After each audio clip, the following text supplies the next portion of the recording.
ओम शांति। योग्य बनो और प्रमाण दो।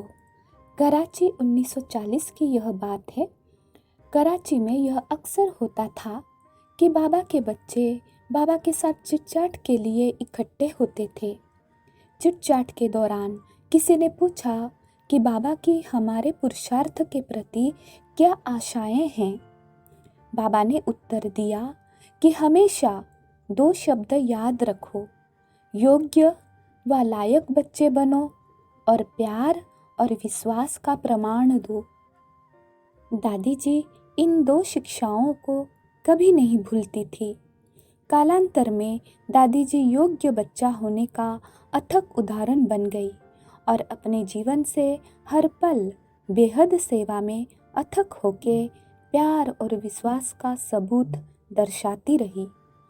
जब हम बाबा की प्रत्येक शिक्षा का विनम्रता से पालन करते हैं, तब हम प्यार और विश्वास का सबूत बनते जाते हैं।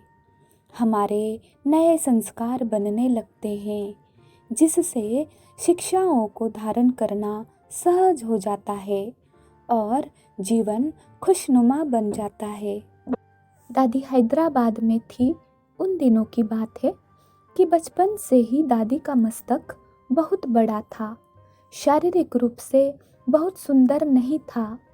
लौकिक जीवन में लोग इसकी आलोचना भी करते थे। फिर भी दादी के मन में सदा एक ही विचार रहता था, मैं जो भी हूँ, जैसे भी हूँ, बाबा की प्यारी बच्ची हूँ। इसलिए यह सच में एक प्यारा पल था जब दादी बाबा के पास आई और बाबा ने दादी के उसी मस्तक पर अपना दुआओं भरा हाथ रखा। बाबा ने दादी के चेहरे को देखा और प्यार भरे शब्दों में कहा, मीठे बच्चे, सदा अपने मस्तक का ख्याल रखना। यह बहुत बड़ा है, अर्थात आप ज्ञान रत्नों से भरपूर विशाल बुद्धि की धनी हो।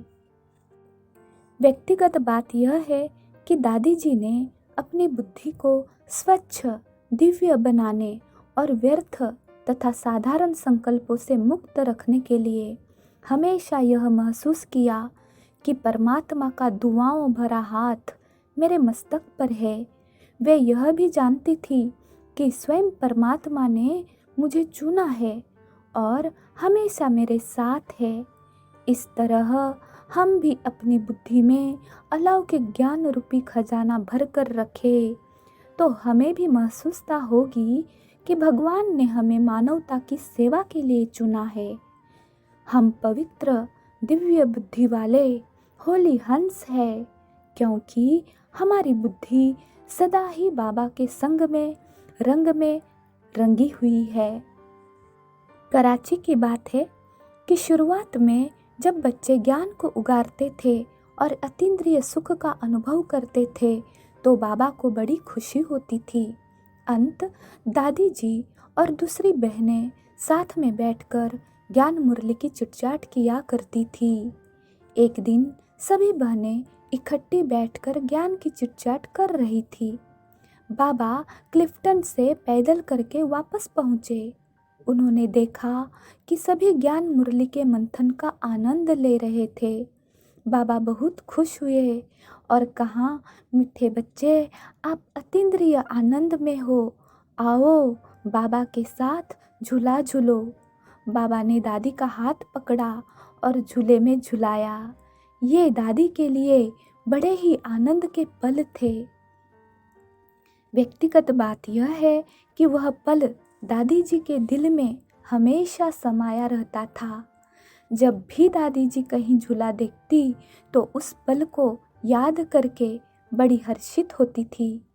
वे जानती थी कि मुरली को उगार कर आनंद प्राप्त करना कितना सुखद और आंतरिक आनंद देने वाला है। दादी जी का यह अनुभव हमें ज्ञान मुरली को उगारने के सुखद अनुभव की प्रेरणा देता है। जब हम ज्ञान मुरली पर विचार सागर मंथन करते हैं तो हम बाबा की समीपता का तथा हल्केपन और अतीन्द्रिय आनंद का अनुभव करते हैं। अच्छा, ओम शांति।